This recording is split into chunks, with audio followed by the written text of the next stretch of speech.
तिमिरान्धस्य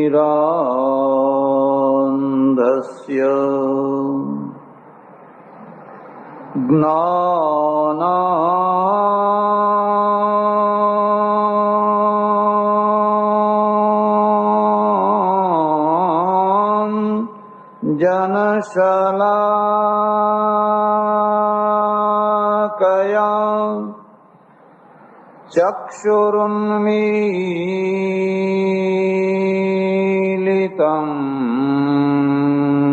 येन तस्मै श्रीगुरवे नमः। मूकं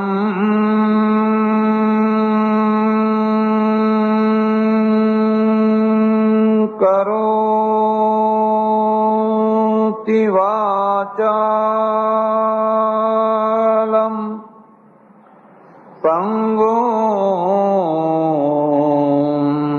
लंघयते गिरिं यत्कृपातमहं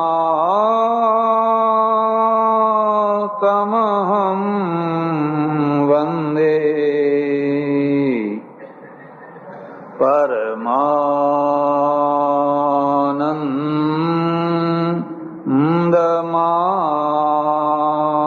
परमानन्दमाधवम्। सर्वमङ्गलमाङ्गल्ये शिवे सर्वार्थसाधिके शरण्ये त्र्यंबके गौरी नारायणी नमोस्तुते।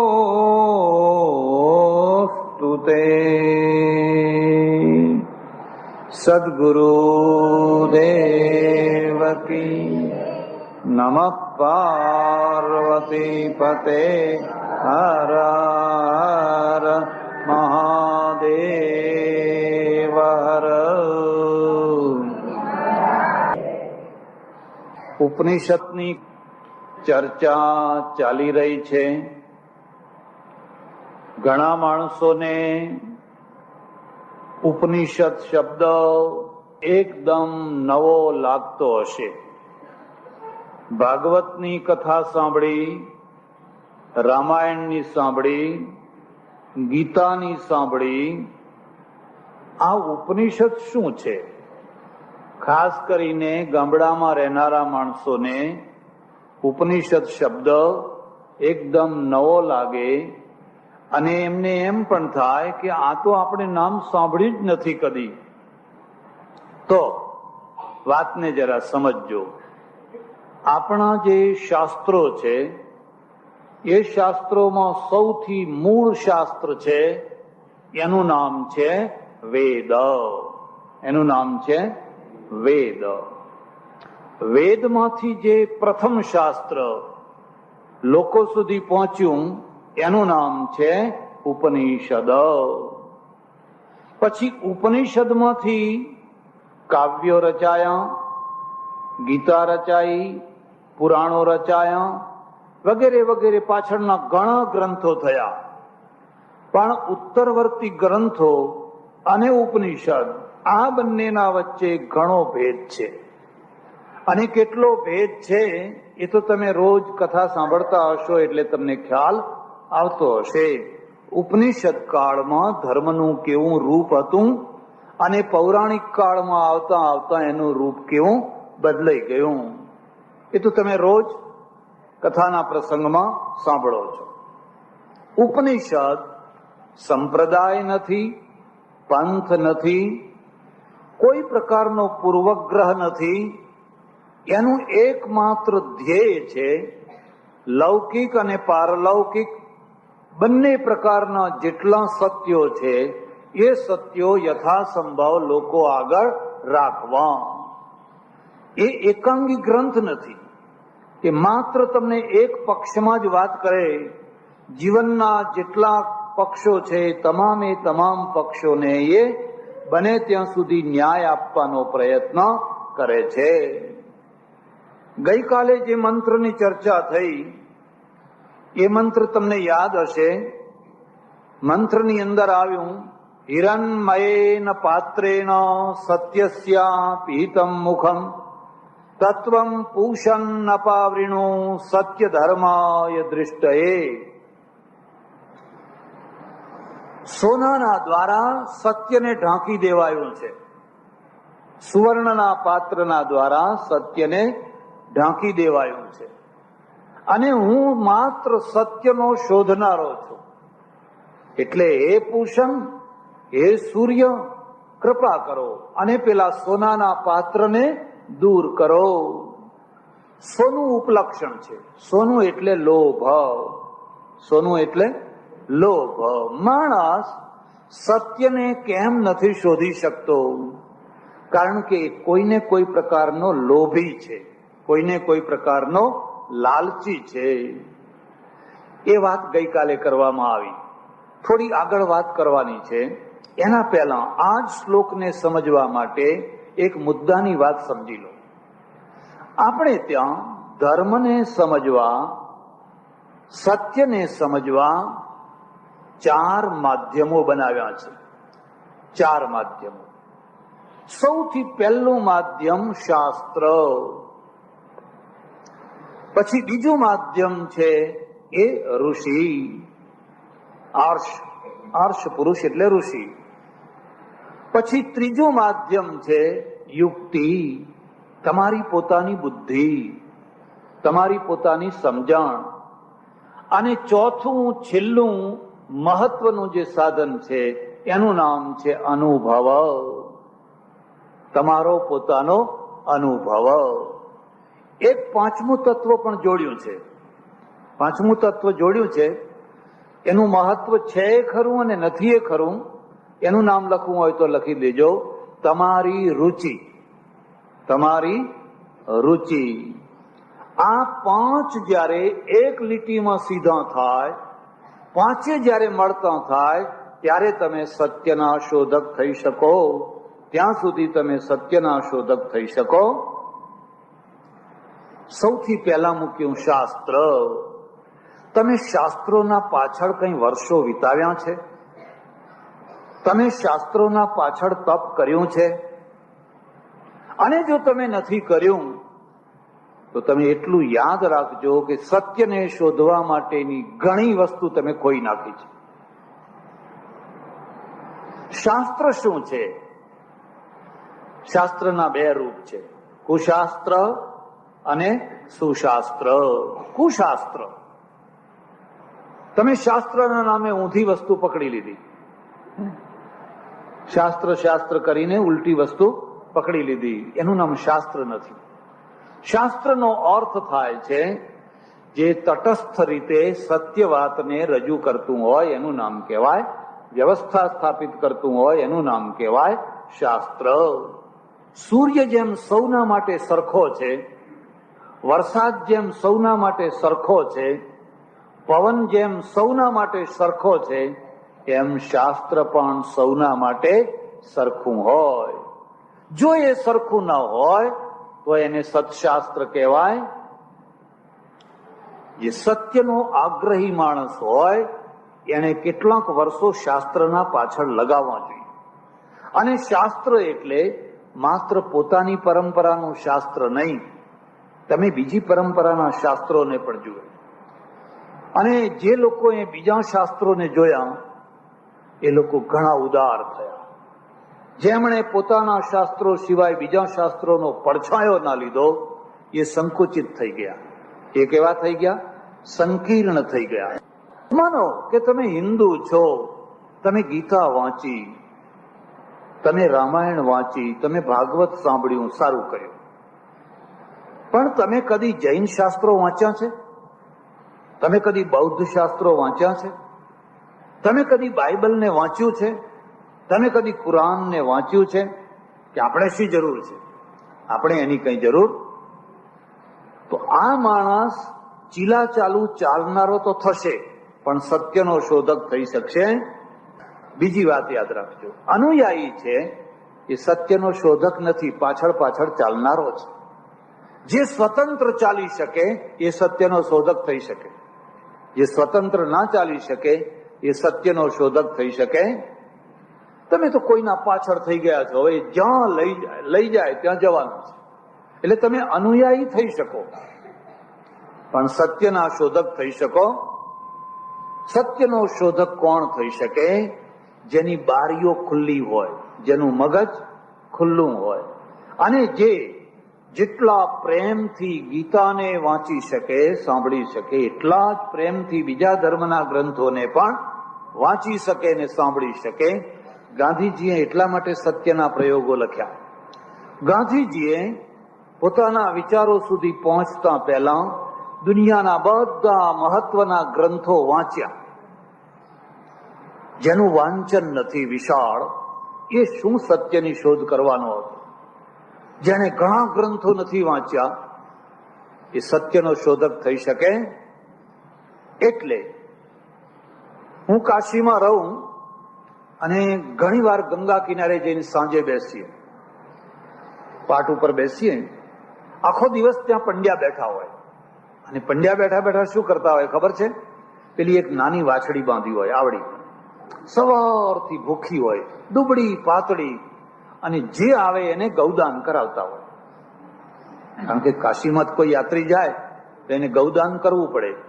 હવે ગૌદાન એટલે આ ગાયની વાછડી તૈયાર રાખેલી. તે ગૌદાન છે એ 5 આનાથી માંડીને 500 રૂપિયા સુધી થાય, જેવો માણસ. પણ એને ખાલી જવા દે, પછી બપોર પછી બધા ઉઠીને જતા રહે, પાટ ખાલી પડી જાય. અને ખાલી પડે એટલે પછી અમે બધા સાંજે બેસવા જઈએ, નવરા હોય એ બધા બેઠા હોય. તમને નવાઈ લાગશે કે અમે જયારે બેસતા 8, 10, 12 માણસો બેસીએ, અને એમાં એક મૌલવી આવે, બહુ સારો માણસ, બહુ ભલો માણસ. પછી ઘણી ચર્ચા કરીએ, મુક્ત ચર્ચા, જેમાં કોઈને ખોટું લાગી જાય, જેમાં કોઈને ભય લાગે, જેમાં કોઈને બીક લાગે, એનું નામ ચર્ચા કહેવાય જ. ચર્ચા કોનું નામ કહેવાય? નિર્ભય થઈને, નિખાલસતાથી, મુક્ત હૃદયથી, મુક્ત મગજથી જે ચર્ચા કરવામાં આવે એનું નામ કહેવાય ચર્ચા. તમારી પાસે જે આટલા બધા શાસ્ત્રો છે એ નિખાલસ ચર્ચાના પરિણામે છે. જો જુદું બોલ્યા તો ફાંસીએ ચડાવી દઈશું, એવું જો હોત તો આ બધા શાસ્ત્રો થઈ શક્યા હોત. પછી વાતમાં એક દિવસ વાત નીકળી, મને કે અમારામાં ને તમારામાં ફરક શું? મેં કહું બતાવો. મને કે બતાવો.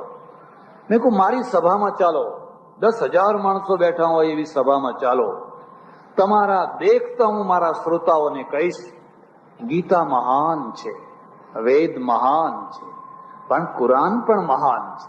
કુરાનમાં પણ ઘણી સારી વાતો લખેલી છે, કુરાન પણ મહાન છે. હું મારી વાત કહીશ અને મારા શ્રોતાઓ બધા બિલકુલ શાંતિથી વાતને સાંભળશે. હવે કીધું તમારી સભામાં ચાલો અને તમે તમારા શ્રોતાઓને કહો કુરાન મહાન છે પણ ગીતાય મહાન છે, એવું કહો. મને કે પગ પકડીને નીચે જ નાખે. મેં કહું બસ આ ફરક છે તમારામાં ને અમારામાં, આટલો ફરક છે. અમે અમારા શ્રોતાઓ આગળ બીજા ધર્મની મહિમા પણ બોલી શકીએ છીએ, બીજા ધર્મના સંતોને પણ વખાણી શકીએ છીએ, બીજા ધર્મ ગ્રંથોને પણ વખાણી શકીએ છીએ, કારણ કે અમારા શ્રોતાઓ એટલા બધા સંકુચિત નથી કે બીજાની વાત સાંભળવા જ તૈયાર ના થાય.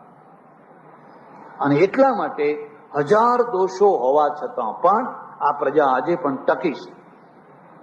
આજે પણ એ ટકી છે કારણ કે એનામાં જનૂન નથી, બીજાની વાત સાંભળી શકે છે. એટલે આ 5 તત્વો યાદ રાખજો. પહેલામાં પહેલું તમારે સત્યને શોધવું છે. મહેનત કરો, પહેલા શાસ્ત્રોને જુઓ, બધા જુદા જુદા ધર્મોના એમના એંગલને જુઓ, એમને સમજવાનો પ્રયત્ન કરો અને તમને એમ લાગશે કે હો બધામાં ઘણું સારું છે, બધામાં ઘણું ઘણું સારું છે. કેટલીક વાતો સૌમાં ના ગમે એવી પણ છે, નહીં તો આપણા પક્ષે પણ છે, બીજાના પક્ષે છે, ત્રીજાના પક્ષે છે, બધાના પક્ષે છે. એટલે પહેલું ધર્મને જાણવાનું જે રૂપ છે એનું નામ છે શાસ્ત્ર. પણ માત્ર શાસ્ત્રથી ધર્મ જાણી ન શકાય, કારણ કે શાસ્ત્ર ગહન છે. શાસ્ત્ર ગહન છે એટલે હવે બીજો હેતુ મૂક્યો. બીજા હેતુનું નામ છે આર્ષ પુરુષ. પુરુષ નહીં, આર્ષ પુરુષ. આર્ષ પુરુષ એટલે ઋષિ મુનિ, જેમને કોઈ સગાવાદ ન હોય, કોમવાદ ન હોય, જાતિવાદ ન હોય, કોઈ મત મતાંતર ન હોય, એવું કોઈ વર્ગણ ન હોય, એવો જે માત્ર સત્યનો શોધક હોય અને સત્ય બોલનારો હોય એનું નામ કહેવાય આર્ષ. તમારે ત્યાં ઋષિઓ થયા, એમના સંપ્રદાય શું હતા? કહો, એમના સંપ્રદાય શું હતા? વ્યાસ, વશિષ્ઠ, કપિલ, કણાદ, ગૌતમ, યાજ્ઞવલ્ક, ભારદ્વાજ, આ બધા ઋષિઓ થયા. એમના સંપ્રદાયો કોઈ હતા નહીં. કોઈ સંપ્રદાય નહીં તો નામ ના લખ્યું હોય. ભારદ્વાજ ફલાણા સંપ્રદાયનો હતો, ફલાણા સંપ્રદાયના હતા. કોઈ સંપ્રદાય નહીં. ત્યારે એ શું માનતા હતા? એ ધર્મ માનતા હતા. સનાતન ધર્મ, સનાતન ધર્મ. અને એની વ્યાખ્યા કરતા હતા. દર્શનો જુદા પણ ધર્મ એક.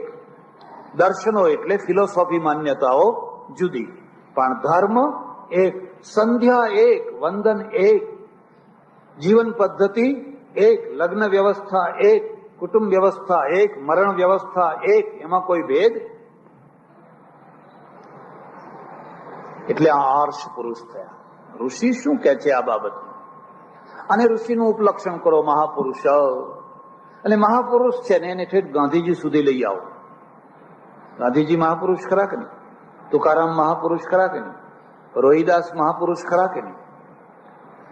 જ્ઞાનેશ્વર મહાપુરુષ ખરા કે નહીં? બધા મહાપુરુષો, એને આર્ષ પુરુષ કહેવાય. તો એ આર્ષ પુરુષ છે એ સત્યને પામવા માટેનું બીજું માધ્યમ થયું.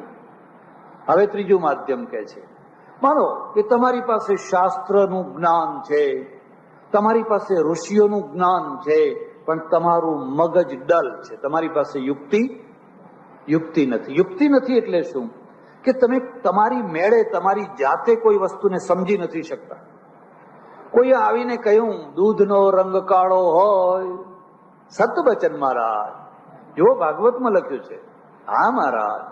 કોઈએ કહ્યું નહીં, દૂધનો રંગ પીળો હોય, કોઈએ કહ્યું લાલ હોય. હવે જેને જેમ કહો, આ માણસ પોતાના મગજથી કામ લેતો. એટલે કહ્યું નહીં, તમારા મસ્તિષ્કને પણ ખુલ્લું રાખો. તમે યુક્તિથી એ વાતને સમજી જુઓ કે આ યુક્તિથી આ વાત કેવી ઘટે છે કે નથી ઘટતી, તો તમે સત્યને પામી શકો. પણ કેટલીક વાર આપણી જે યુક્તિઓ છે ને એમાં રુચિ કામ કરતી હોય છે. તમારી પોતાની રુચિ, તમારો પોતાનો રસ, તમારો પોતાનો એંગલ, તમારા પોતાનો અભિગમ. તમે એક તરફ ઝૂકેલા છો એટલે તમારી યુક્તિઓ એ તરફ આપોઆપ ઝૂકવાની છે. માનો કે તમે નિરાકારવાદી છો એટલે તમારા મગજમાંથી નિરાકારની જ યુક્તિઓ નીકળ્યા કરશે. માનો કે તમે સાકારવાદી છો એટલે તમારા મગજમાંથી સાકારની જ યુક્તિઓ નીકળ્યા કરશે. આ માણસની મોટામાં મોટી દુર્બળતા છે. માણસ રુચિથી મુક્ત થઈ શકતો, અને જો એ રુચિથી મુક્ત થઈ જાય તો મહામાનવ થઈ જાય. એટલે ગીતામાં તમે જોજો, આખી ગીતામાં કોઈ જગ્યાએ દુર્યોધનને ગાળ નથી આપી. આપી હોય તો મને બતાવજો. કોઈ જગ્યાએ દુર્યોધનને ગાળ નથી આપી. એમ ગાંધીજીનું આખું વાંગ્મય તમે જોજો, અંગ્રેજોને ગાળ નથી આપી. આપી છે? કોઈ જગ્યાએ અંગ્રેજોને જ્યાં એના વખાણ કરવા જરૂરી છે ત્યાં વખાણ કર્યા છે. અને એટલે એનો ગ્રંથ અમર છે. આજે અંગ્રેજો પણ વાંચે છે. ગાળ કોણ આપે છે? નિમ્ન સ્તર ઉપર કોણ ઉતરી જાય છે?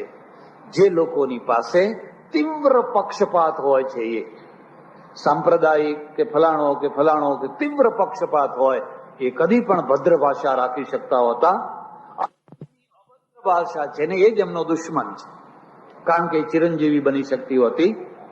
કદી ગાળો લખાયેલા શાસ્ત્રો અમર થયા તમે જાણ્યા ખરા? કોઈએ કોઈના માટે ગાળો લખી હોય ને એવા શાસ્ત્રો કદી અમર થયા જાણ્યા? કેટલા લોકોએ લખ્યા, મરી ગયા. અમર કયા થયા? જે શાસ્ત્રોમાં ભદ્રતા છે, એ આખી ગીતામાં તમે જોજો, કોઈ જગ્યાએ ધૃતરાષ્ટ્રને આંધળો નથી કહ્યો, ધૃતરાષ્ટ્રને આંધળો નથી કહ્યો, દુર્યોધનને દુષ્ટ નથી કહ્યો. બસ એટલા માટે ગીતા મહાન, એટલા માટે ગીતા અમર છે. તમારો વિરોધી હોય, તમારો મત મળતો ન હોય, એની સાથે પણ તમે ભદ્રતાપૂર્વક વ્યવહાર, અભદ્રતાથી વ્યવહાર ન કરો, હલકા શબ્દો ના વાપરો, નીચા શબ્દો ના વાપરો. એ નીચા શબ્દો પેલાને નીચા નહીં બનાવે, તમને નીચા બનાવી દેશે. એટલે યુક્તિ, એના ઉપર ફરી પાછું એક બીજું ચોથું માધ્યમ મૂક્યું અને એનું નામ છે અનુભવ. તમારા અનુભવમાં શું છે? કેટલીક વાર એવું બને શાસ્ત્ર, ઋષિ, યુક્તિ બધું એક તરફ થઈ જાય અને અનુભવ એક તરફ થઈ જાય. અનુભવ એક તરફ થઈ જાય. માનો કે કોઈ પૂર્વ ભારતનો માણસ હોય અને એમ સાબિત કરે કે શાસ્ત્રમાં બલિદાન લખેલું છે, માતાના આગળ બકરું વગેરેનું બલિદાન આપવું, જો આ શાસ્ત્ર લખ્યું, અને યુક્તિથી પણ બતાવે કે આ યુક્તિ છે, આ બધું કરે. પણ તમારો પોતાનો અનુભવ કહેતો હોય કે નહીં નહીં આ વાત બરાબર, જો એને મારવાથી એ તડફડતું હોય, દુઃખી થતું હોય, તો મને મારવાથી હું તડફડું કે ના તડફડું? તો માતા એવી ના હોય કે કોઈને તડપડતું જોઈને માતા રાજી થાય, એવી માતા હોય. આ તમારો અનુભવ છે. એટલે આપણા ત્યાં મહત્વ આપ્યું છે, સર્વોપરી તમારો અનુભવ છે, અને અનુભવની સાથે તમારી રુચિ છે. તમારો અંતરાત્મા શું કહે છે? તમારો અંતરાત્મા જે કહેતો હોય એ સૌથી વધારે મહત્વની વસ્તુ છે. મુદ્દો સમજાય? એમ અહીંયા ઉપનિષદ છે, એ ઉપનિષદનું એક જ કામ છે, પ્રજાના આગળ સત્યને રાખવું. તો હવે આ સત્ય છે, એના 3 સ્ટેજ છે, યાદ રાખવું હોય તો રાખી લેજો. એક સત્ય જે પ્રયોગશાળાથી પરનું છે, જે લેબોરેટરીમાં આવી શકતું નથી એવું છે. દાખલો એક તમને આપો. કાશીમાં હું રહેતો, અમારી યુનિવર્સિટીમાં એક પ્રોફેસર હતા. એ પ્રોફેસરે એકવાર ચર્ચામાં મને કહ્યું કે જે પ્રયોગશાળામાં ન આવે એને હું માનતો નથી, જેટલું પ્રયોગશાળાથી સાબિત થાય એટલાને જ હું માનું છું, એ સિવાયની વસ્તુને હું માનતો નથી. ત્યારે તો મારી બુદ્ધિ થોડી, અત્યારે થોડી છે, ત્યારે થોડી, ત્યારે વધારે થોડી. મેં એમને કહ્યું, પ્રોફેસર સાહેબ, બીજી બધી વાત તો ઠીક છે, પણ જેના દ્વારા તમે આ નિર્ણય કરો છો એ તમારી બુદ્ધિ પ્રયોગશાળામાં રાખી શકાય એમ છે? કોઈ ટ્યુબમાં કદી કોઈએ બુદ્ધિ રાખી જોઈ? ચાલો આ ટ્યુબની અંદર આપણે બુદ્ધિનું પૃથક્કરણ કરો. તમારી બુદ્ધિ પણ બુદ્ધિથી અતીત છે. એટલે આપણા ત્યાં શું લખ્યું છે? યન મનસા ન મનુતે એનાહુર મનોમતમ તદેવ બ્રહ્મત્વમ વિદ્ધિ નેદમ યદિદમ ઉપાસતે. યન મનસા ન મનુતે, ભાઈ મનના દ્વારા જેનું મનન નથી કરી શકાતું, બુદ્ધિના દ્વારા જેને જાણી નથી શકાતું, પણ જેની સત્તાથી મન મનન કરે છે, જેની સત્તાથી બુદ્ધિ પોતાનું કામ કરે છે, તદેવ બ્રહ્મત્વમ વિદ્ધિ, એને તું બ્રહ્મ જાણ. નેદમ યદિદમ ઉપાસતે, આ જો ઉપાસના કરે છે એ સાચું બ્રહ્મ નથી. આગળ પ્રશ્નોપનિષદમાં ચર્ચા આવશે. એટલે આ મુદ્દાને ધ્યાનથી રાખજો. ઉપનિષદમાં 3 પ્રકારના સત્યો છે. એક, પ્રયોગશાળા બહારનું સત્ય. 2, જીવનમાં આચરવાનું સત્ય. જીવનમાં આચરવાનું સત્ય એટલે એને પેલા પરમાત્માને કઈ લેવા દેવા નથી. તમારે જોખવું કેવી રીતે, એને ભગવાનને કઈ લેવા દેવા છે? તમે સાચું લો, સાચું આપો.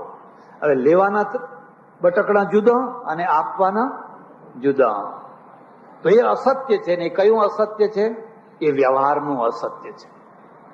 એ વ્યવહારનું અસત્ય છે. એટલે ઉપનિષદમાં 3 સત્ય છે. એક પારમાર્થ સત્ય, એને ઉપનિષદની ભાષામાં રીત કહ્યું છે. રીતમ ચ સત્યમ ચાવિદ્ધાત તપસો ધ્યજાયત.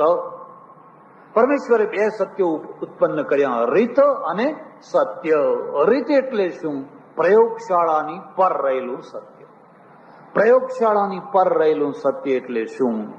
માનો કે ગુરુત્વાકર્ષણ, આપણે ત્યાં ચારવાક થયો, 4 વાગ થયો. એણે કહ્યું જે ઇન્દ્રિયોથી સિદ્ધ થાય એટલાને જ અમે માનીએ છીએ, જે ઇન્દ્રિયોથી સિદ્ધ ન થાય એવી કોઈ વસ્તુને અમે માનતા. એને એમ પૂછવામાં આવે કે આ ગુરુત્વાકર્ષણ કઈ ઇન્દ્રિયથી સિદ્ધ થાય છે? ખ્યાલ આવે છે? આ ગુરુત્વાકર્ષણ છે એ ગુરુત્વાકર્ષણ પ્રત્યક્ષ હાથથી થાય છે, આંખથી થાય છે, કાનથી થાય છે, નાકથી થાય છે. કઈ ઇન્દ્રિયના દ્વારા ગુરુત્વાકર્ષણ સિદ્ધ થાય છે? કારણ કે ગુરુત્વાકર્ષણ ઇન્દ્રિયાતીત છે. એટલે હું તમને એક ખાસ કારિકા કહું છું. 2000 વર્ષ ઉપર લખાયેલી આ કારિકા છે અને ઈશ્વર કૃષ્ણે લખેલી છે. એને કહ્યું છે અતિ દૂરાત સામીપ્યાત ઇન્દ્રિય ઘાતાત મનોનવસ્થાનાત સૌક્ષ્મ્યાત તદભિભવાત ચ. આ 6 હેતુઓના કારણે વસ્તુ હોવા છતાં પણ આપણા અનુભવમાં આવે નહીં. અનુભવમાં નહીં આવે. અનુભવમાં નથી આવતી એટલે વસ્તુ નથી એમ કહી શકાય. 6 કારણો. અતિ દૂરાત, કોઈ વસ્તુ છે પણ અત્યંત દૂર છે, હવે તમને દેખાતી નથી, તમારા અનુભવમાં આવતી. એમ્પાયર સ્ટેટ બિલ્ડિંગ છે, આ આકાશ ગંગાની અંદર તારાઓ છે. હવે આજે ટેલિસ્કોપ થયા એટલે નવા નવા તારાઓ ખોળવા લાગ્યા, પણ જ્યારે એ ખોળાયા નતા ત્યારે હતા કે નતા? ત્યારે હતા. જ્યારે લોકોએ નવગ્રહની શોધ કરી ત્યારે તો આ બાકીના બીજા જે હવે મળ્યા એ તો ત્યારે કોઈને ખબર, નેપચ્યુન ને પ્લુટો ને હર્શલ ને બધા મળ્યા એની તો કોઈને ખબર નથી. પણ પછી દૂરબીન આવ્યું, ટેલિસ્કોપ આવ્યું અને કહ્યું ભાઈ માત્ર 9 જ ગ્રહો નથી, પણ પૃથ્વીને બીજા પણ ગ્રહો છે, સૂર્યના બીજા પણ ગ્રહો છે. તો એ ગ્રહો શોધાયા એના પહેલા હતા કે નતા? હતા. હતા છતાં કેમ દેખાતા નતા? અતિ દૂરાત, અત્યંત દૂર હોવાથી પણ વસ્તુ આપણને અનુભવમાં આવતી. અતિ સામીપ્યા અતિ દૂરાત. બીજી વાત લખી સામીપ્યાત, કોઈ વસ્તુ છે પણ અત્યંત નજીકમાં છે. તમારી આંખમાં કચરો પડ્યો છે, આંખમાં કચરો પડ્યો છે, તમારી આંખ જોઈ શકે છે? હવે બીજાને કહો છો જુઓ મારી આંખમાં શું પડેલ છે. તારી આંખ તો આખી દુનિયા જુએ છે, આખી દુનિયા જુએ છે, પણ પોતાની આંખમાં પડેલા કચરાને એ જોઈ શકતી કેમ? અતિ સામીપ્યા, અતિ સામીપ્યા. એને જોવાની પણ એક રેન્જ છે. આ મુદ્દાને સમજી લેજો. તમારી બુદ્ધિની પણ એક રેન્જ છે, તમારી આંખની પણ એક રેન્જ છે, તમારા કાનની પણ એક રેન્જ છે. જે શબ્દ તમને નથી સંભળાતા એ કૂતરાને સંભળાય છે, કારણ કે એની રેન્જ વધારે સૂક્ષ્મ છે. જે તમને નથી દેખાતું એ પેલા ચામાચીડિયાને દેખાય છે, ગરુડને દેખાય છે, કારણ કે તમારી રેન્જ કરતા એની રેન્જ મોટી છે. ખ્યાલ? એમ તમારી પણ એક બુદ્ધિની રેન્જ છે, અને એ રેન્જ છે એથી આગળનું તમે કઈ ચિંતવન કરી શકતા નથી. અતિ સામીપ્યા ઇન્દ્રિય ઘાતાત. ત્રીજો હેતુ આપ્યો. કોઈ વાર વસ્તુ છે પણ વચ્ચે કોઈ આડું આવી ગયું. આ જમીનની અંદર સોનું પડ્યું છે, પેટ્રોલ પડ્યું છે, કોલસો પડ્યો છે, જસત પડ્યું છે, તાંબુ પડ્યું છે, પણ આપણને દેખાતું કેમ? કારણ કે વચ્ચે ધરતી આવી ગઈ. ઉપર આકાશમાં એક પ્લેન ઉડે છે અને ઉપરમાં ઉડતું ઉડતું ખોળી આપે છે કે અહીંયા પેટ્રોલ છે, ઉપર ઉડતું ઉડતું, કારણ કે એની પાસે યંત્ર છે. આ પડળને પાર કરવાના કિરણો છે, એ તરત કહી આપે છે કે આ જગ્યાએ કુવા ખોદો. પણ આપણને કેમ ખબર ના પડી? કારણ કે ઇન્દ્રિય ઘાતાત. 3. 4 મનોનવસ્થાત. હવે માનો કે તમે ઘરમાં, તમને રીસ ચડી, ઘરમાં હતા, કથાનો ટાઈમ થયો એટલે પેલા માજી છે ને એ માજીએ વહુને કહ્યું વહુ બેટા ત્યારે હવે આ છોકરું તું રાખજે, હવે હું જરા કથા સાંભળવા જઉં છું. અને વહુને છોકરું રાખવું ગમતું નથી ને એની સાસુ પાસે રખાવવું છે, એટલે વહુને જરા કડવું બોલવાની ટેવ છે. કારણ કે એટલા માટે આપણા ત્યાં ગળથુથીમાં મધ આપે છે. ખ્યાલ આવે છે? ત્યારે પેલી ગળથુથી આપે ને એટલે મધ એટલા માટે મૂકે છે કે હે ભાઈ મધ જેવો મીઠો થજે. હવે પછી આ ખાય કડવો? આંધળાના છોકરા એ આંધળા હોય, પછી મહાભારતના રચાય તો બીજું રચાય શું? અને એને કઈ કડવી વાત કહી દીધી, જાઓ કથામાં, ત્યાં મહારાજના ત્યાં જ રહેજો, પછી અહીં આવશો જ નહીં. જ્યારે જુઓ ત્યારે આશ્રમમાં જવું છે, આશ્રમમાં જવું છે, આશ્રમમાં જવું. એવી કંઈક કડવી વાત કરી દીધી. હવે અને એક બીજી વાત તમે યાદ રાખજો, મીઠી વાતની વધારે અસર થાય છે કડવી વાતની. તમે ગળપણ આખી જિંદગી ખાધું હોય, આખી જિંદગી ગળ્યું ગળ્યું ગળ્યું ખાધું હોય, પણ એક વાર કડવું ખાવામાં આવી જાય અને મોઢું કડવું ઝેર થઈ જાય તો એની અસર કેટલી થાય છે? થુ થુ થુ થુ, હા હા હા, કડવાશ જતી નથી. અર્થ સમજ્યા તમે? પેલી જે જીભની કડવાશ છે એના કરતા જે વ્યવહારની કડવાશ છે બહુ દુઃખદાયી છે, બહુ દુઃખદાયી છે. હવે એ આવીને કથામાં બેઠા છે, પણ મહારાજ પ્રવચન કરે છે, પણ પ્રવચન કઈ સંભળાતું પ્રવચન કેમ? બાજુવાળા કહે છે બધું સાંભળ્યું, આજ તો બહુ રસ પડ્યો, એમ કે આમ માથું હલાવે છે, પણ એને કઈ રસ પડ્યો કેમ? એના કાને શબ્દ નથી અથડાતા? અથડાય છે, પણ મનોન અવસ્થાના મન પેલી વહુમાં છે. હવે એ છોકરો અમેરિકાથી આવે, આફ્રિકાથી આવે તો છોકરાને ચડાવું ને આ રાણને કાઢું ત્યારે જપું, જ્યાં સુધી આને કાઢીશ નહીં ત્યાં સુધી જંપીને બેસીશ.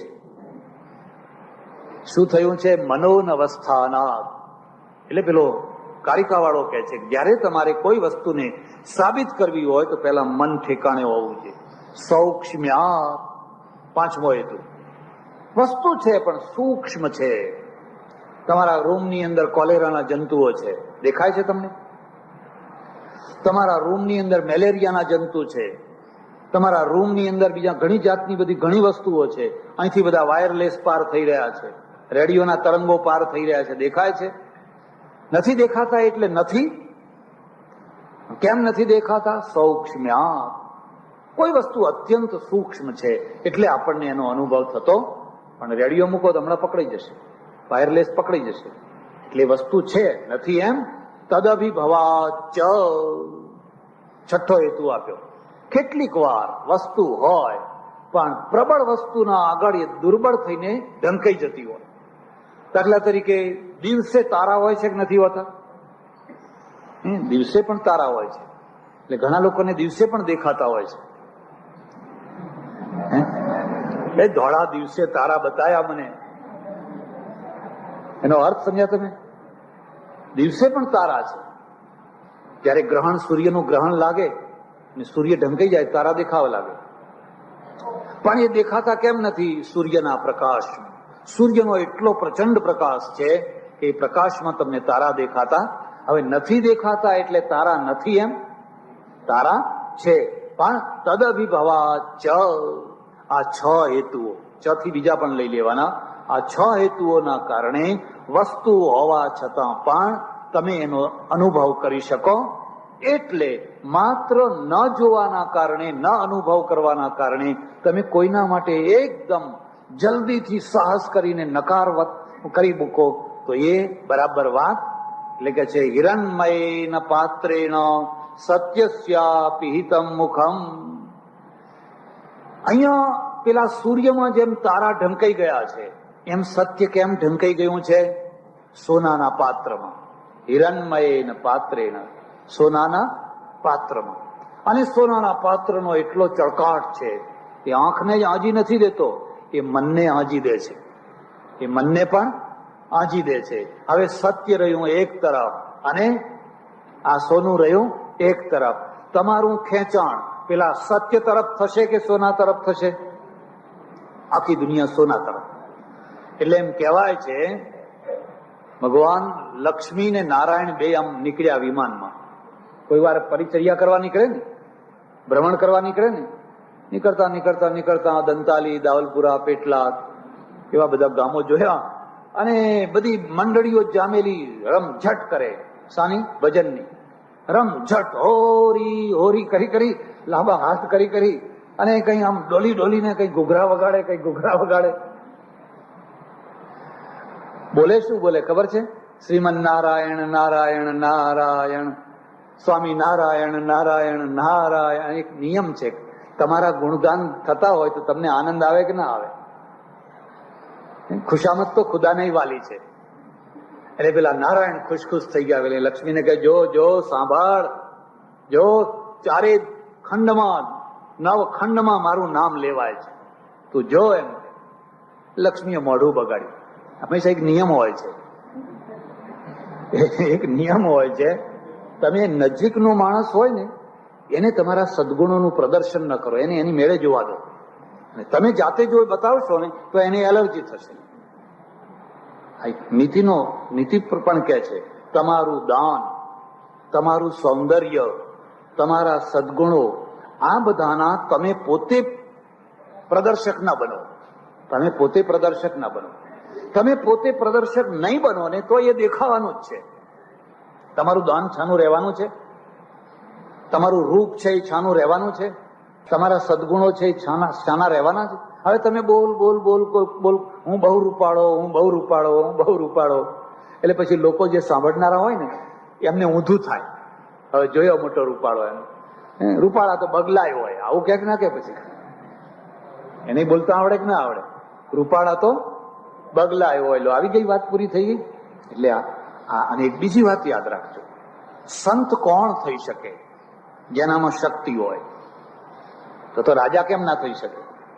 સંતમાં અને રાજામાં આટલો ફરક છે. રાજામાં શક્તિ હોય, સંતમાં શક્તિ હોય, પણ સંત છે ને એ શક્તિના ઉપર પરમેશ્વરનું આવરણ મૂકે. એટલે કંઈ પણ થાય તો ભગવાને કર્યું, મહારાજ તમારી કૃપાથી ઘર મળ્યું, નહીં હો, ઈશ્વરની કૃપાથી. મહારાજ તમારી કૃપાથી પાસ થયો, તરત જ શું મૂકી દે? ભગવાનની કૃપાથી. આનું નામ સંત કહેવાય. જે પોતાની શક્તિને કદી અહમ ભાવમાં નથી લેતો, પણ પોતાની શક્તિના ઉપર સતત શક્તિમાનનું આવરણ ઢાંકેલું રાખે છે, એને સંત કહેવાય. એને અહંકાર ના થાય. એટલે આ ત્રણ વસ્તુઓ. લક્ષ્મીજી છે, એના આગળ પોતાના વખાણ કર્યા. લક્ષ્મીજીએ કહ્યું, રવા દો ને, હવે આ બધા છબલિકા વગાડનારને અમે ઓળખીએ છીએ. બધા શું ઓળખે છે? શું ઓળખે છે? શું? એ તો તમે ના જાણો, એમ કે અમે ઓળખીએ છીએ. એમ કરો, એમ કે જાઓ તમે, એમ કે. તો કે જો હું જાઉં અને જો મારું કેટલું માન પાન છે જો તું. નારાયણ તો નીચે ઉતર્યા, સરસ મજા સંન્યાસીના કપડાં પહેર્યા, જટા જૂટ, હાથમાં કમંડળ વગેરે લીધેલું, નીકળ્યા. એટલે લોકોએ જોયું, ઓહો, આ તો શ્રાવણ મહિનો, એમ કે. અને શ્રાવણ મહિનામાં ભજન, અને ભજનમાં આવા મહારાજ મળ્યા, એમ કે મહારાજ આવો આવો આવો, આગ્રહ કરીને પાટ ઉપર બેસાડ્યા. બસ રોજ સત્સંગ. હવે તો બરાબર જામી પડી, રોજ સત્સંગ. અને મહારાજને જમાડવા માટે પડાપડી થાય. મારે ઘેર પેલો કે મારે ઘેર પેલો કે મારે ઘેર પેલો કે મારા ઘેર પડાપડી થાય. એટલે મહારાજ છે ને પાટ ઉપર બેઠા બેઠા પેલા ઉપર લક્ષ્મીને જો જો તું કહેતી હતી કે નહીં, આંખ હોય તો જો કેટલું, એને કેવા રોજ શીરાપુરી જમાડે છે, કેવા કેવા પકવાન જમાડે છે. એટલે પેલી લક્ષ્મી છે ને એને વધારે જરા ઊંચા નીચે ઉભારો, એમ કે ઉભારો, તમારી ખબર લઉં. આમ પછી 8 દિવસ થયા એટલે પેલા મહારાજ છે ને એ કઈ, બસ ભાઈ હવે હું જઉં, એમ કે હવે ઘણું થઈ ગયું, હવે હું જઉં. ના મહારાજ, એમ કે શ્રાવણ મહિનો પૂરો કરવો પડશે. શ્રાવણ મહિનો પૂરો થયા પહેલા જવા દેવાના. પણ હવે મારે તો સાધુ તો ચલતા ભલા, બીજા ગામ જઈએ, ત્રીજા ગામ જઈએ. ના મહારાજ, એમ કે તમને તો જવા જ ને, અહીં જ રહેવાનું છે. હાથમાં ત્રિશૂળ ડગડગ ડગડગ વગાડે, આવીને ઉભા રહ્યા. તો લોકો તો અંજાઈ ગયા, તો માતાજી આવ્યા, માતાજી આવ્યા, માતાજી આવ્યા. આવો આવો આવો આવો, પધારો પધારો. એક હતા ને આ તો 2 થયા. પેલી પાછી એટલા જ રૂઆબમાં ત્યાં ઉભી રહેલી. મેં એમ કે હું નહીં આવું. પણ કેમ? હું નહીં આવું, હું તો જઈશ, હું તો ક્યાંય જતી જ નથી. પણ મારા માતાજી, અચ્છા તમારી બહુ ઈચ્છા છે તો 1 ગ્લાસ પાણી લાવી આપો. એટલે કોઈ ભગત હશે ને દોડ્યો ઘરમાં, પિત્તળનો ગ્લાસ પાણીનો ભરીને લાવ્યો. માતાજીએ અડધો પીધો, ના પીધો, પાછો આપ્યો સોનાનો. ઘરમાં જઈને આમ જોયું, એની પત્નીને કહ્યું, જો જો કે ગમે એમ કરો પણ માતાજીને રાખો. હા માતાજી જવા દેવા જેવા, હા માતાજી જવા દેવા જેવા. એ તો બધા પગમાં પડી ગયા. જો ભાઈ હું રહું, મારે રહેવાની ના નથી, પણ પેલો બાવો બેઠો છે ને એ બેઠો હશે ત્યાં સુધી હું નહીં આવું. કાં તો તમે એને કાઢો, અને નહીં તો પછી હું જતી રહીશ. લોકોએ વિચાર કર્યો, આ મહારાજ તો જવું જવું કરે જ છે ને, આમે કેટલાય દિવસથી જવું જવું જવું કરે છે. આયા મહારાજ ક્યાં લો ત્યારે હવે પધારો. એમ કે ના ના, તમે બધાએ આગ્રહ કર્યો છે ને શ્રાવણ મહિનો પૂરો કરજો, શ્રાવણ મહિનો પૂરો કરજો. એટલે મેં વિચાર કર્યો શ્રાવણ મહિનો પૂરો કરીને પછી, ના ના મહારાજે તો સાધુ તો રમતા ભલા, ચલતા ભલા. એટલે કે ના, પણ હવે મારે હમણાં ઉતાવળ નથી, 3 મહિનો અહીં પૂરો જ કરવો છે. અને બધાએ ખેંચીને નાખ્યા પણ નીચે. અને પેલી માતાજી, આવો માતાજી, આવો માતાજી, આવો માતાજી, માતાજીને બેસાડી. આમ બેસીને પેલા નારાયણના સામે જોયું, આ તમારા ભક્તો બધા જોયા? બિચારા ધૂળ ખંખેરતા ખંખેરતા ઉભા થયા અને પાછા આકાશમાં બેસી ગયા. બસ હવે આમનો વારો આવ્યો. વૈભવ લક્ષ્મી આવ્યા, દશામાં આવ્યા, સંતોષીમાં આવ્યા, કયા કયામાં આવે ને બધા. બસ કે આ તો. અને પછી તો જેના ત્યાં જમવા જાય ને, જે વાસણમાં જમે એ બધા સોનાના થઈ જાય. હવે જમાડનારી તો પછી તો લોકોએ શું કર્યું કે નાની થાળી નહીં આપવાની, મોટી કથરોટ આપો. એમ મોટી કથરોટ આપો અને મોટા મોટા કાંસડા આપો, મોટો લોટો આપો, બધું મોટું મોટું આપો ને બસ જમીન ઉઠે એટલે બધું સોનાનું. એટલે પેલા 7-8 દિવસ થઈ ગયા. વિષ્ણુએ આકાશમાંથી હાથ જોડ્યા કે આવો હવે પધારો, અમે હાર્યા ને તમે. હવે ખબર પડી કે આ બધા નારાયણ નારાયણ કરતા હતા પણ તારા માટે કરતા હતા, મારા માટે પણ તારા માટે કરતા હતા. હવે પધારો એમ. 8 દિવસ થયા, ઘણા લોકોને સોનું સોનું સોનું સોનું કરી આપ્યું. અને એક દિવસ બધાને કયા આવીને અચિંતાના પ્લેનમાં બેસીને વિદાય રવાના થઈ ગયા. એટલે આ તો ખોળવા લાગ્યા, ક્યાં ગયા ક્યાં ગયા. તો જે લોકોના નામ રહી ગયેલા ને જમાડવાના, બસ એમણે ઝઘડો શરૂ કર્યો. અમારું નામ પાછળ કેમ રાખ્યું, તમારું આગળ કરી દીધું. અમારું નામ પાછળ રાખ્યું, તમે જયારે જુઓ ત્યારે આવું કરો છો. હંમેશા એક બીજી વાત યાદ રાખજો, મોટા ભાગે ધાર્મિક આયોજનો કર્યા પછી પાછળથી ઝઘડા જ થતા હોય છે. સત્સંગનું ફળ મળવું જોઈએ. તમારે જોવું હોય તો જોજો, સપ્તાહો કરી હોય, ભજન મંડળી કરી હોય, પણ પાછળથી જુઓ તો એ પૈસા બાબતમાં, પ્રસાદ બાબતમાં, જમવા બાબતમાં એ ઝઘડા જ થતા. તમે 7 દિવસ સાંભળ્યું શું કે અમે ક્યાં સાંભળ્યું જ ક્યાં છે, અમે કઈ સાંભળ્યું? અને એવા ઝઘડા શરૂ થઈ ગયા, એવા ઝઘડા શરૂ થઈ ગયા. પણ પેલા લોકો, જે લોકોના ઘરમાં આવેલા ને એ બધા રાજી રાજી કે આપણે ઘરમાં ન્યાલ થઈ ગયા, આ લોકો ભલે રહી ગયા તો આપણે ન્યાલ થઈ ગયા. કેટલાક લોકો તો એવા હોશિયાર નીકળેલા કે પેટલાદમાંથી જઈ જઈને મોટા મોટા કડાયા લઈ આવેલા. માતાજીને સીધા કડાયામાં જ જમવા આપો ને, આખું લોખંડનું કડાયું સોનાનું થઈ જાય. ત્યારે તો પછી ઘરમાંથી સમાજ દોડતા આવ્યા, જુઓ જુઓ જુઓ, આ સોનું છે એ પિત્તળમાંથી ઉલટું લોખંડ થઈ ગયું. તો મૂળ પિત્તળ એ ના રહ્યું. બધા માથા કૂટી કૂટીને રડવા બેઠા. કેમ? અમારું ત્યાર પેલા ખુશી થાય, સારું થયું આપણા ત્યાં નોતરું ના આવ્યું. હિરણમયેન પાત્રેણ સત્યસ્યાપિ હિતમ મુખમ. આ આખું જે સત્ય છે એ સોનાના પાત્રથી ઢંકાઈ ગયેલું છે. એ કોણ સત્યને શોધીશ? તત્વમ પૂષણ નપાવૃણું સત્ય ધર્મ એ દૃષ્ટએ. આ બધા આખી જિંદગી ભજન કરતા હતા. આખી જિંદગી સુધી સાક્ષાત નારાયણ ઘરમાં આવ્યા, પણ એ નારાયણને ઓળખી શક્યા કેમ? જો લક્ષ્મીજી ના આવ્યા હોત તો વાંધો નતો, પણ પછીથી આવ્યા અને પછી નારાયણને છેટું પડી ગયું. એટલે સત્યસ્યાપિ હિતમ મુખમ તત્વમ પૂષણ નપાવૃણું સત્ય ધર્માય દૃષ્ટએ. તો આ એક પહેલું સત્ય યાદ રાખજો. એક બીજી વાત યાદ રાખજો, પ્રત્યક્ષ જે દુનિયા છે ને એના કરતા અપ્રત્યક્ષ દુનિયા હજારો ગણી મોટી છે. તમને પ્રત્યક્ષ કેટલું દેખાય છે? સૂર્ય દેખાય છે, ચંદ્ર દેખાય છે, આ બધું થોડું ઘણું દેખાય છે. પણ આ હોલની અંદર જે સૂક્ષ્મ તત્વો છે એમાંનું કશું દેખાય છે? કોઈ ડોક્ટરને બોલાવી લાવો તે ઝીણા યંત્રથી જોશે તો આમાંના જંતુઓ દેખાશે. પણ જે જંતુઓ છે એ જંતુઓની અંદર જે જીવન વ્યવસ્થા છે એ ડોક્ટરને દેખાય છે? આજે એનલાર્જ કરીને આવડું જે જંતુ છે ને એને આવડું મોટું કરાય. મેં અમેરિકામાં સાયન્સ મ્યુઝિયમ જોયું, શિકાગોમાં છે સાયન્સ મ્યુઝિયમ. અને સાયન્સ મ્યુઝિયમમાં ઓહો એટલું બધું જોવાનું, એટલું સમજવાનું, એનો કોઈ પાર નહીં. એટલું જે વસ્તુ આંખથી ના દેખાય એવું જે સૂક્ષ્મ જંતુ એને આવડું કરીને બતાવ્યું છે. કેવડું? એનલાર્જ કરીને આવડો મોટો ફોટો.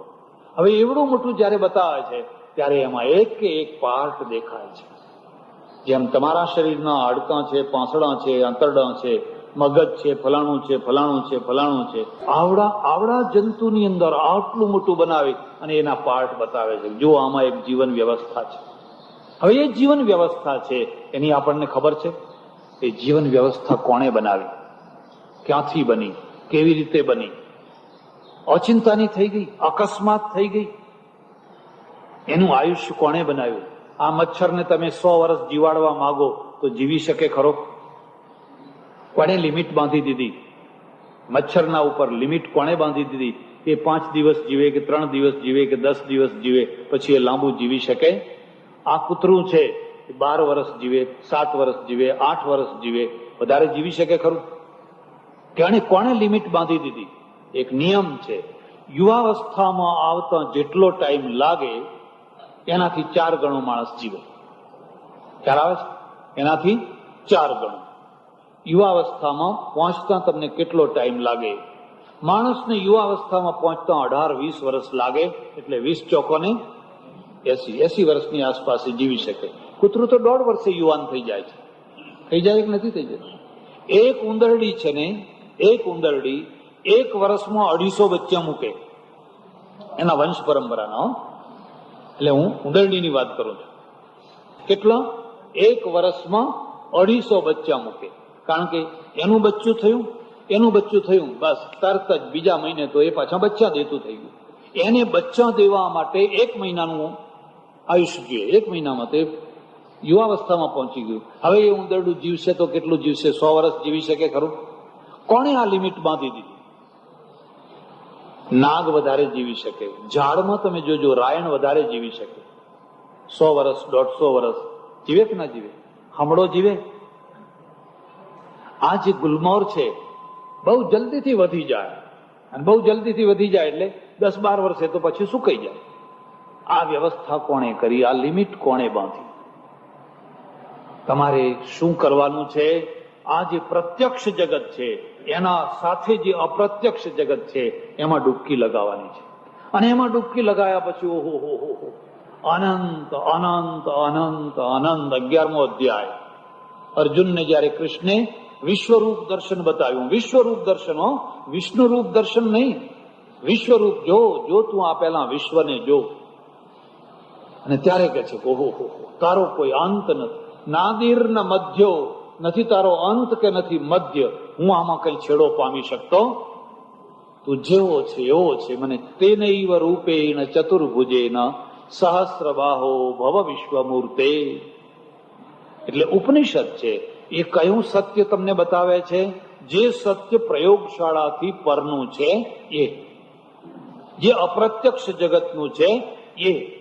પણ સાથે સાથે એની એક ખાસિયત છે કે આ સત્ય પ્રયોગશાળાના સત્યથી ઉલટું નહીં હોય. પ્રયોગશાળાનું સત્ય એનું પોષક બનશે, એનું વિરોધી નહીં, પણ એનું પોષક બનશે. એટલે બીજું સત્ય છે, એ બીજું સત્ય કયું છે? પ્રયોગશાળાનું. અને પ્રયોગશાળાની લિમિટ ખરી કે નહીં? જે પ્રયોગશાળા આજે જે શોધી શકે છે, 50 વર્ષ પહેલાની પ્રયોગશાળા એવું શોધી શકતી હતી? આજે ડોક્ટરો પાસે જે સાધનો છે 50 વર્ષ પહેલા એ સાધનો હતા. આવતા 50 વર્ષમાં એ સાધનો બદલાઈ જવાના કે નહીં? આજે તમે અમેરિકામાં જુઓ ને અહીં જુઓ, ઘણું અંતર પડી ગયું. અમેરિકાની પ્રયોગશાળા, અમેરિકાની ડોક્ટરી લાઈન જુદી છે ને અહીંની ડોક્ટરી લાઈન જુદી છે આખી. તો પ્રયોગશાળા છે એ સતત આગળ ને આગળ વધ્યા કરશે, અને જેટલી આગળ વધશે એટલી આ સૂક્ષ્મ જગતને વધારે ને વધારે પ્રત્યક્ષ કરશે. આ તમારું સૂક્ષ્મ જગત વધારે ને વધારે પ્રત્યક્ષ થશે. એટલે એ સત્યની પણ તમે ઉપેક્ષા કરી શકો, એનો પણ વિરોધ ન કરી શકો. યાદ રાખજો, 2 સત્ય કદી પણ એકબીજાના વિરોધી હોતા. એ વિરોધી ક્યારે બનતા હોય છે? જ્યારે એ સાપેક્ષ સત્ય હોય ત્યારે. એટલે ત્રીજું સત્ય છે ને એ સાપેક્ષ સત્ય છે, જેને વ્યવહાર સત્ય કહીએ છીએ. વ્યવહાર સત્ય એટલે શું? ભાઈ આ માણસ છે બહુ આબરૂદાર છે, એવું કહે છે ને લોકો, બહુ આબરૂદાર છે. કોઈની દ્રષ્ટિએ એ બહુ આબરૂદાર છે, અને કોઈની દ્રષ્ટિએ કોઈ માણસ એવો છે કે બધાની દ્રષ્ટિએ આબરૂદાર હોય એવો કોઈ માણસ છે? દરેક ગામમાં, દરેક જગ્યાએ, પ્રત્યેક વ્યક્તિ માટે 2 જાતની વાતો કરનારા માણસો રહેવાના ને રહેવાના જ. એક જગ્યાએ જુઓ તો કે તો બહુ સારો માણસ છે, બીજો કે છે તો બહુ ખરાબ છે. હવે ખરાબ છે એ સત્ય છે કે સારો છે એ સત્ય છે? તો એંગલ છે, એની અપેક્ષાઓ છે. પેલો એની અપેક્ષાથી કે છે, આ એની અપેક્ષાથી કે છે.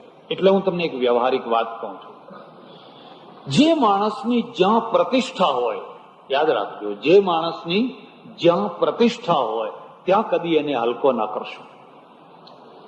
અને જો ત્યાં એને તમે હલકો કરો તો તમે છીછરા માણસ છો, તો તમે અભદ્ર માણસ છો. જ્યાં એની પ્રતિષ્ઠા નથી ત્યાં એ ભલે હલકો થતો હોય, પણ એક ડાકુ, એક ચોર, એક બદમાશની પણ કોઈ જગ્યાએ પ્રતિષ્ઠા હોય છે. અને જ્યાં પ્રતિષ્ઠા હોય છે ત્યાંથી એને સુધરવાનો ચાન્સ હોય છે. માણસ સુધરશે તો ક્યાંથી સુધરશે? જ્યાં એની પ્રતિષ્ઠા છે ત્યાંથી. આખી દુનિયાનો ભલે એ ડાકુ હોય, પણ એની મા પાસે એની પ્રતિષ્ઠા છે, એની મા એને પ્રેમ કરે છે. મા કોઈને કોઈ દિવસ એ છોકરાને સુધારશે. પણ માએ જો એનો તિરસ્કાર કરી દીધો, તું ડાકુ, તું ચોર, તો હવે એ સુધરવાની જગ્યા કોઈ બાકી રહી. એટલે જેની જ્યાં પ્રતિષ્ઠા હોય ત્યાં કદી પણ એને છીછરો બનાવવાનો પ્રયત્ન કરશો, આ તમારું ગૌરવ છે. એટલે ઉપનિષદો 3 સત્ય આપે છે. કેટલા સત્ય આપે છે? 3. એક અપ્રત્યક્ષ જગતનું સત્ય, બીજું પ્રત્યક્ષ જગતનું સત્ય, અને ત્રીજું વ્યાવહારિક જગતનું સત્ય. અને આટલું કયા પછી પણ ઉપનિષદ એમ કહે છે, ભાઈ સત્ય હંમેશા કલ્યાણકારી હોવું જોઈએ, અકલ્યાણકારી હોવું જોઈએ. સત્ય છે એ કેટલીક વાર મૌનના દ્વારા સફળ થતું હોય છે અને કેટલીક વાર વાણીના દ્વારા સફળ થતું હોય છે. સત્યનો અર્થ બોલ બોલ બોલ બોલ બોલ બોલ buck buck buck buck buck buck કરવું એવું નહીં. અને જો તમે બક બક બક બક કર્યા કરો તો માનો કે રાત્રે ચોર આયા તમારે ત્યાં, પેલા ડાકુ આવે ને, બંગલો લૂંટવા માટે આવ્યા, અને એને છરી બતાવી, બતાવો ક્યાં દાટેલું છે, ક્યાં સંતાડેલું છે. તો આ વખતે સત્ય બોલવું એ ધર્મ ખરો? આ વખતે સત્ય બોલવું એ ધર્મ ખરો? તમારો નોકર, તમારી કામવાળી સત્ય બોલી દે, એનું પરિણામ શું આવશે?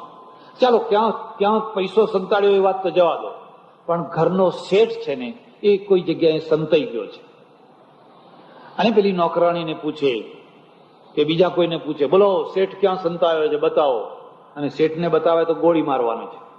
હવે સત્યને બતાવું, શેઠને બતાવો, એ કલ્યાણકારી ખરું? એટલે જૈન મુનિએ લખ્યું છે, સત્યમ ન સત્યમ ખલુ યત્ર હિંસા. સત્યમ ન સત્યમ ખલુ યત્ર હિંસા. હવે પેલાને તો ગોળીએ મારવા આવ્યો છે, અને એ વખતે તમે એમ કહો ના ના આ ફલાણી જગ્યાએ સંતાયા છે મારે, અને એને મારી નાખે. પેલા કહ્યું તું પણ કે મારે શું, મારે તો સાચું બોલવાનો નિયમ હતો, મારે સાચું બોલવાનો. ઉપનિષદ કે છે સત્ય પણ કલ્યાણકારી હોવું જોઈએ. અને કોના માટે કલ્યાણકારી? સૌના માટે, ખાસ કરીને નિર્દોષના માટે. એટલે કાલે મેં એક ખાસ વાત કહી હતી, અને એ વાત શું છે? સત્ય ન્યાય વચ્ચે ધર્મ, સત્ય ઉપર ન્યાય અને વચ્ચે ધર્મ. સત્યનું લક્ષ્ય શું છે? ન્યાય. ન્યાય છે એનું નામ જ છે ધર્મ.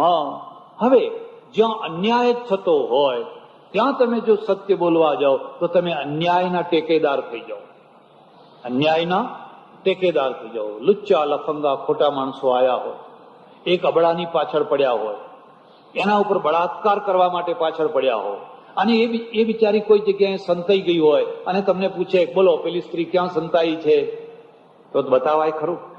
અને બતાવો તો એનું નામ સત્ય થયું ખરું? એનું નામ શું કહેવાય? વેદિયાપણું. એ સત્ય નથી, અકલ્યાણકારી સત્ય છે. એટલે ઉપનિષદ એ પણ કહે છે સત્યના ઉપર પણ વિવેક છે, ત્રાજવું છે. ક્યારે બોલવું, કેટલું બોલવું, કેમ બોલવું. મહાભારતની અંદર એક બહુ સુંદર ઉદાહરણ આપ્યું છે. એક ઋષિ બેઠા બેઠા તપ કરે છે, અને ગાયોનું ટોળું નીકળ્યું, 100-200 ગાયો નીકળી. એની પાછળ કસાઈ નીકળ્યા.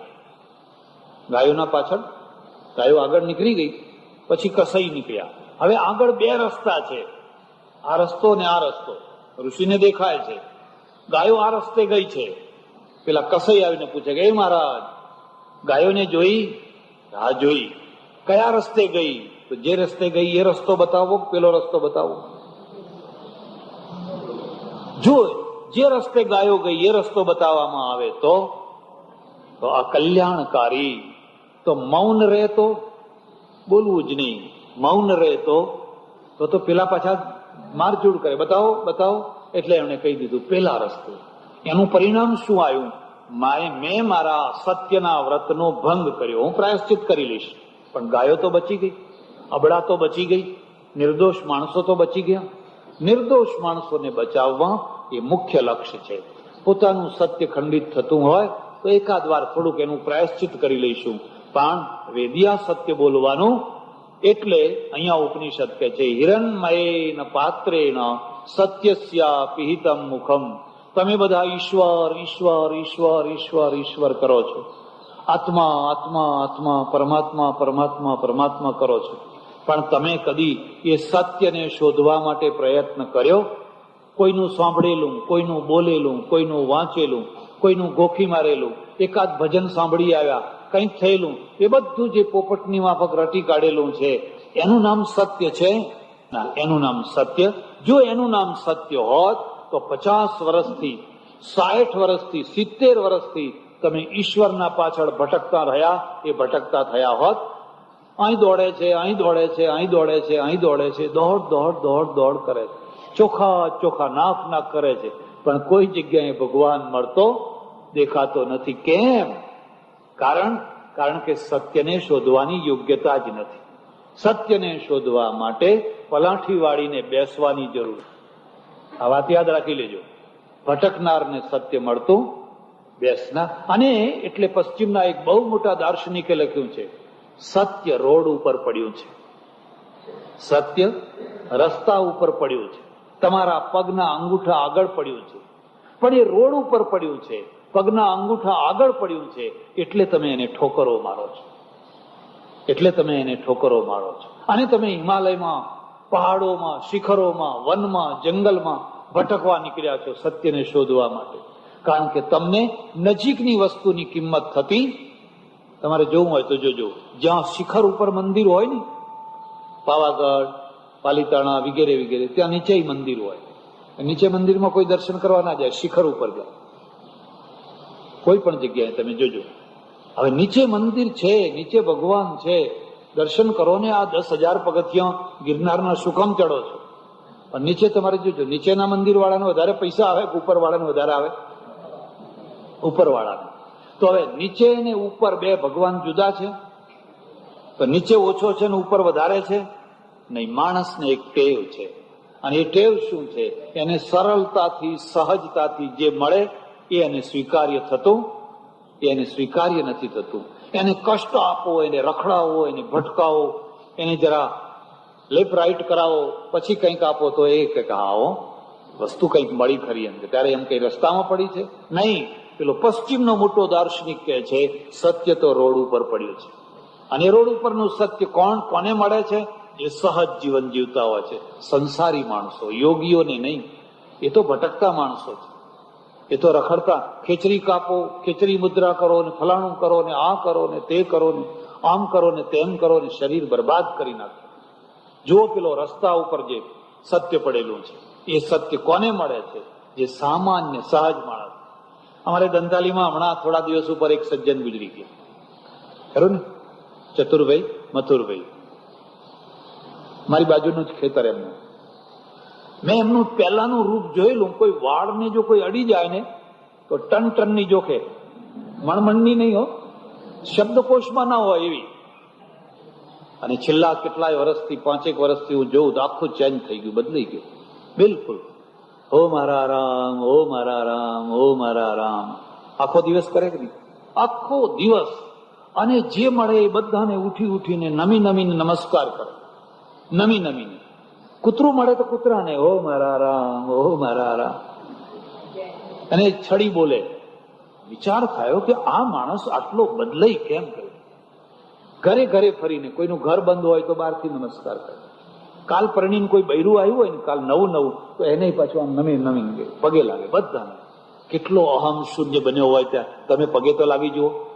આમ ડોળા કાઢશો કે એને પગે લાગુ, કે અંદર અહમ પડ્યો છે ને, બધાને પગે લાગે. અને હમણાં થોડા દિવસ ઉપર ગુજરી ગયા યોગીઓ શું મરતા હતા, બિલકુલ અહીંયા આવેલા, થોડા દિવસ પહેલા અહીંયા આવેલા, છડી પોકારી ગયેલા, અહીં ઉભા રહીને છડી પોકારી. કોઈ નખમાં રોગ નહીં, બધે ફરે, નાયા ધોયા બેઠા. અને પછી લોકોને કીધું જુઓ જુઓ જુઓ, આ મને દેખાય છે જુઓ. બસ હરિઓમ રામ કહેતા કહેતા કોઈ આ કયો માણસ કઈ ખેચડી કાપી હતી, કયો યોગ કરવા ગયો હતો? સૌથી મોટામાં મોટો યોગ શું છે? અંતઃકરણની શુદ્ધિ.